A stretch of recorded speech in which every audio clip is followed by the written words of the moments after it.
Hello friends, आइए हम सब क्लास 10th के दूसरे लेसन का अध्ययन करते हैं जिसका नाम है a letter to God. A means एक, लेटर मीन्स पत्र, टू मीन्स को, गॉड मीन्स भगवान। भगवान को एक पत्र जिसके राइटर हैं G.L. फ्यून्स। जी हाँ दोस्तों, आइए पहले हम इस पाठ का समरी जानते अर्थात सारांश जानते हैं हिंदी में। लेंचो एक परिश्रमी किसान था जो एक निचली पहाड़ी के चोटी पर एक घाटी में रहता था।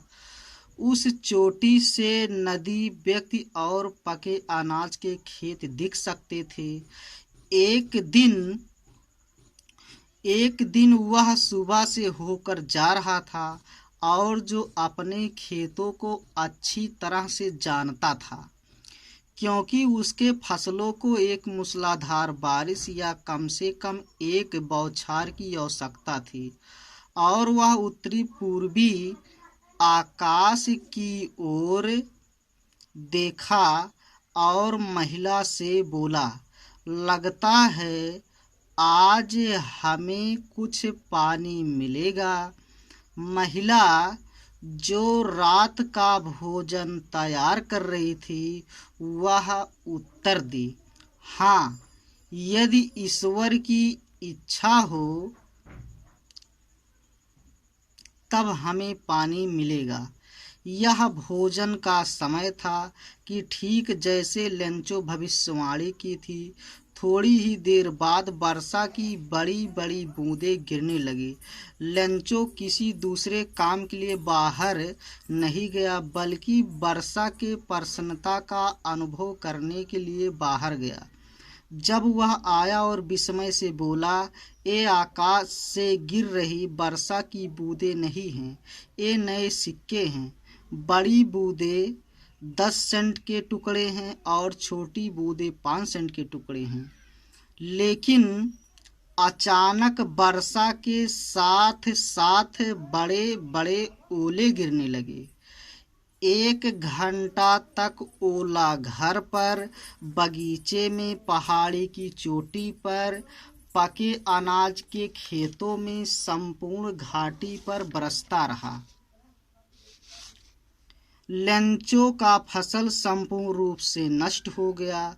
लेंचो का आत्मा उदासी से भर गया। तूफान बंद होने के बाद वह खेत के बीच में खड़ा होकर अपने पुत्रों से बोला या कहा, टिड्डियों की एक महामारी इससे अधिक छोड़ देता, लेकिन ओला ने कुछ नहीं छोड़ा। लगता है इस वर्ष हमें अनाज नहीं मिलेगा। हमारे काम का लाभ कुछ नहीं हुआ। लेकिन जो लोग घाटी के मध्य में रहते थे उनके मन में केवल एक ही आशा थी, भगवान से सहायता। लेंचो पूरी रात भर अपने आशा को सोचता रहा, भगवान से सहायता। इसलिए अगले रविवार को वह पत्र लिखना शुरू किया और लिखा, हे भगवान, यदि तुम मेरी मदद नहीं करते हो, मेरा परिवार और मैं इस वर्ष भूखा रहूँगा। मुझे 100 पीसोस की आवश्यकता है। मुझे 100 पीसोस भेज दीजिए जिससे अपना खेत दोबारा बो सकूं और फसल आने तक जीवित रहूं, क्योंकि ओला ने मेरे फसलों को नष्ट कर दिया है। और वह पत्र लिया और वह शहर की तरफ चल दिया। तो जब वह डाकघर पहुंचा तो वहाँ वह एक टिकट लिया और पत्र पर चिपका दिया। चिपकाने के बाद पतपेटके में डाल दिया। उसके बाद वह वहाँ से चला गया। कर्मचारियों में से एक, जो एक डाकिया था, जो डाकघर पर भी सहायता करता था, प्रसन्नता से हंसते हुए अपने मालिक के पास गया और उसे भगवान का पत्र दिखाया। डाकपाल उसका मालिक था। जो वह पत्र देखा वह भी हंसने लगा। डाकपाल एक प्रशंसनीय हंसमुख व्यक्ति था और वह तुरंत गंभीर हो गया। वह पत्र थपथपाते हुए बोला, मुझे इस पत्र का जवाब देना चाहिए। और कहा, मैं चाहता हूँ, मेरे पास इस आदमी का विश्वास है जो यह पत्र लिखा है। इसीलिए डाकपाल लेखक का विश्वास भगवान में डिगाने के लिए उसके मन में एक विचार आया। कहा इस पत्र का उत्तर दो। तो वह पत्र जब खोला तो उसे स्याही और सद्भावना से अधिक कुछ आवश्यकता नहीं थी। वह अपने कर्मचारियों से रुपया मांगा और अपने स्वयं वेतन का भाग दिया। यह और अपने अनेक मित्रों को पुण्य का कार्य करने के लिए कुछ देने के लिए मजबूर किया।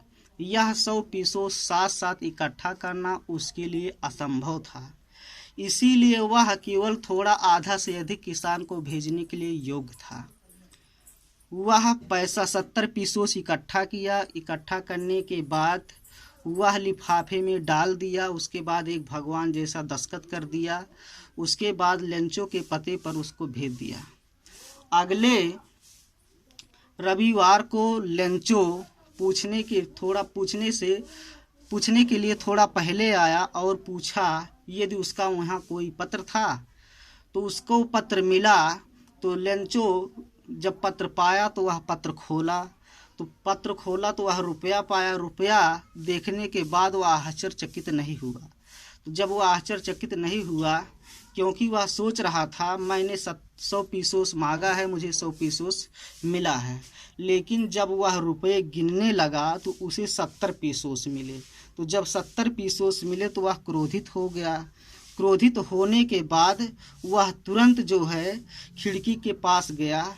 तो वहाँ जो है स्याही कागज मांगा और वह सार्वजनिक टेबल पर पुनः पत्र लिखना शुरू किया। कहा हे भगवान, मैंने आपसे 100 पीसोस मांगे थे, केवल मुझे 70 पीसोस मिले हैं। शेष मेरे पास भेज